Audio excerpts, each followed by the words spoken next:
दोस्तों, आज हम आपको किन किन आधारों पर सांसद हो सकते हैं सस्पेंड के बारे में बता।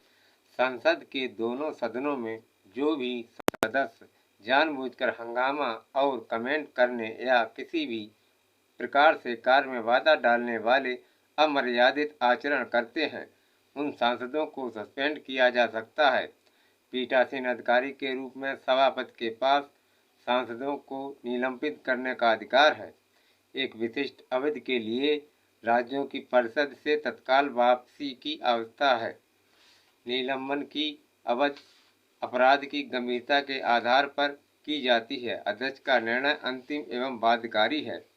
भारत में सांसदों का निलंबन संसदीय कार्रवाई के दौरान व्यवस्था और मर्यादा बनाए रखने के लिए उठाया गया एक अनुशासनात्मक कदम माना गया है।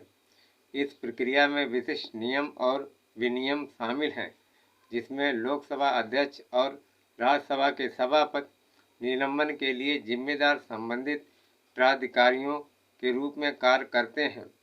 निलंबन की अवधि अपराध की गंभीरता के आधार पर भिन्न भिन्न होती है, जो कुछ बैठकों से लेकर शेष सत्र तक होती है। हालांकि निलंबन से संसदीय सदस्यता नहीं जाती, यह केवल निलंबित सांसद की सदन कार्रवाई में भागीदार को प्रतिबंधित करता है। लोकसभा में क्या निलंबन की प्रक्रिया?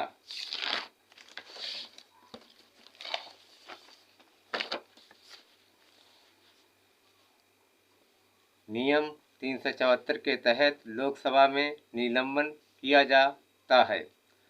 सदन के कामकाज लगातार और जानबूझकर बाधा डालने या अमर्यादित आचरण में शामिल होना निलंबन का आधार है। पीठासीन अधिकारी के रूप में अध्यक्ष के पास निलंबित करने का अधिकार है। एक निर्दिष्ट अवधि के लिए सदन से तुरंत बाहर निकलना आवश्यक है।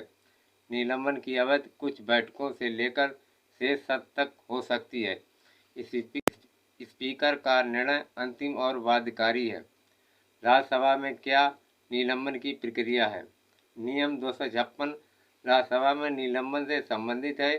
सदन की कार्रवाई में अमर्यादित आचरण और जानबूझकर बाधा डालना निलंबन का आधार है।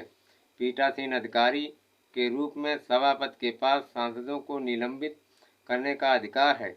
एक विशिष्ट अवधि के लिए राज्यों की परिषद से तत्काल वापसी की अवस्था है।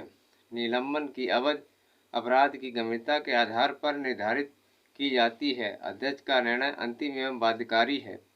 उनकी संसदीय सदस्यता नहीं जाती। हालांकि यह प्रक्रिया लोकसभा या लोगों का सदन और राज्यसभा राज्यों की परिषद दोनों में समान है, लेकिन प्रत्येक सदन द्वारा अपनाए गए नियमों और दृष्टिकोणों में कुछ अंतर है। राज्यसभा के सभापति के पास अधिकार होता है कि वो किसी सदस्य को एक दिन या कुछ दिनों फिर पूरे सत्र के लिए निलंबित कर सकता है। उदाहरण के तौर पर आप पार्टी के सांसद संजय सिंह को पूरे मानसून सत्र के लिए वर्तमान में निलंबित किया गया है।